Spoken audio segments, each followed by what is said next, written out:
Deux nouveaux invités pour poursuivre ce direct. Frédéric Gras, bonsoir, photographe. Bonsoir. À vos côtés, Valérie Knoschel, bonsoir. Vous êtes directrice du Centre d'art contemporain La Maréchalerie et c'est à Versailles. Il est donc question d'art, de culture à présent. On va commencer avec vous, Frédéric Gras. Vous exercez sur Elancourt et vous venez de recevoir du Groupement national de la photographie professionnelle le titre de portraitiste de France. Un titre qui récompense les meilleurs portraitistes représentants de la photographie dite sociale. Alors la photographie sociale, c'est quoi? Ça correspond à quoi? En fait, ça touche tout ce qui a trait à l'humain, donc aussi bien le mariage que le portrait en studio ou en lumière naturelle. Donc c'est la photo plutôt institutionnelle, très cadrée. Est-ce qu'on peut innover quand on fait ce type de photographie? Ah oui, aujourd'hui, contrairement à ce qu'on peut avoir en tête, même si on travaille dans un studio, avec le numérique, permet de faire énormément d'images en mouvement, etc. C'est plus assis sur une chaise en attendant que la pose se passe en fait. Mais il y a des normes tout de même très précises. J'imagine que les clients aussi ont leur volonté. On veut des choses très précises pour un mariage, pas trop excentrique, pour les photos d'enfants également, nouveau-nés ou autres. Pour les mariages, les mentalités évoluent. Aujourd'hui, les gens, ils veulent au contraire des choses qui bougent relativement. On utilise beaucoup tout ce qui est les déplacements, etc. C'est les photos d'il y a 30 ans, c'est un peu fini. On utilise aussi tout ce qui est les couleurs modernes, les bâtiments de l'architecture, etc. Pour tout ce qui est studio avec les enfants, c'est pareil. Aujourd'hui, les personnes recherchent et avant tout le naturel. Et ça, le numérique nous y aide énormément parce que justement, on peut prendre en photo sans qu'il y ait réellement de pause en fait. Voilà. Envoyez quelques photos justement, quelques-unes de vos réalisations. Pour la photographie dite de mariage, on l'a vu, vous jouez un petit peu avec l'architecture en place. Sur Saint-Quentin en Yvelines, il y a des lieux, par exemple vous êtes sur Elancourt, il y a des endroits que vous avez repérés qui s'y prêtent plutôt bien à quelques idées de création? Non, honnêtement, je vais en fait en fonction de... Les lieux choisis seront en fonction du mariage. Vous intervenez où alors? Non, en Ile-de-France essentiellement, à 95% en Ile-de-France, mais voilà, je suis photographe à Elancourt et j'ai jamais fait de mariage à Elancourt. Voilà. Alors quels sont les lieux où vous avez aimé prendre des photos en tout cas, qui vous ont inspiré? Paris essentiellement, ça permet parce qu'il y a un grand choix de bâtiments et puis on peut trouver tout ce qu'on a envie en fait sur place sans faire de grands déplacements.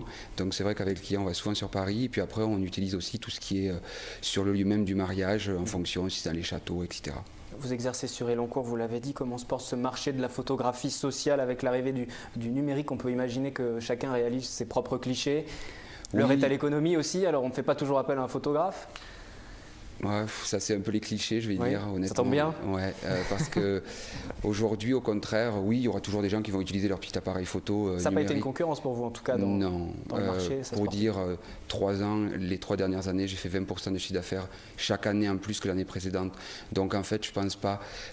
Pour des petits événements comme ça, les vacances, etc., oui. Mais pour les grands événements ou pour avoir vraiment des photos de qualité, les gens sont prêts quand même à payer et à faire appel à un vrai photographe. Est-ce qu'exposer dans une galerie, ça vous intéresserait peut-être? Oui, j'y pense. C'est un autre volet de votre profession, voilà, métier de photographe. J'emmagasine les images et quand je serai prêt, je ferai les démarches pour. Frédéric Gras, vous êtes photographe, je reviens vers vous. L'art contemporain, pour vous, est-ce qu'il peut aller loin? Est-ce qu'il va trop loin? Non, pour moi, l'art... tant que ça reste, comment dire, comme disait une des personnes tout à l'heure interviewée, tant qu'en fait ça touche pas à la personne et au psychologique, pour moi il n'y a pas de limite quoi. Voilà. Vous êtes portraitiste de France, vous avez donc reçu ce titre, on en parlait tout à l'heure, c'est un titre valable pour 4 ans, décerné par des personnalités de la photographie. Est-ce que vous avez une certaine fierté avec ce titre? Vous allez vous en prévaloir, le mettre en avant dans votre établissement qui est basé sur Elancourt? Ah bah oui, ça apporte quoi de plus? C'est un label? Oui, alors bon, déjà c'est une petite satisfaction par rapport à la qualité de son travail, d'accord. Une reconnaissance dans le milieu, puisqu'en fait ce sont des pairs qui nous jugent en fait. Bien évidemment qu'auprès des clients, je le valorise. C'est aussi une des motivations pourquoi je suis là. Et puis voilà, j'espère que justement ça va faire parler de la photographie en bien et justement dans les Yvelines notamment, et que ça va permettre aux clients de venir chez moi. Voilà. Ce titre a été décerné par le Groupement national de la photographie professionnelle. Ça représente plus de 700 professionnels français depuis 1946. Avec ce titre, enfin y appartenir à cet ordre, ce groupement, c'était une obligation. Vous avez obtenu ce titre, c'était une démarche de participer ou... En fait, il n'y a aucune obligation d'appartenir au Groupement national des photographes professionnels. C'est faire partie d'un groupe, en fait, c'est très intéressant parce que ça permet d'échanger, d'évoluer sans cesse. Moi, ça fait qu'1 an et demi que j'y suis, donc vous voyez, c'est tout récent. Mais les anciens m'ont apporté énormément parce qu'ils ont une vision de la photographie que nous, les plus jeunes, on peut pas avoir. On n'a pas l'ancienneté. Et puis quand ça va pas aussi, ben, ça permet de discuter. Puis quand ça va bien, ça permet aussi de montrer que ça va bien. Voilà quoi. Très bien, merci à tous les deux d'être venus sur ce plateau. Je rappelle que Frédéric Gras, vous exercez sur Elancourt et puis que l'exposition dédiée à Didier Courbeau dont nous parlions tout à l'heure se déroule à Versailles jusqu'au 2 avril.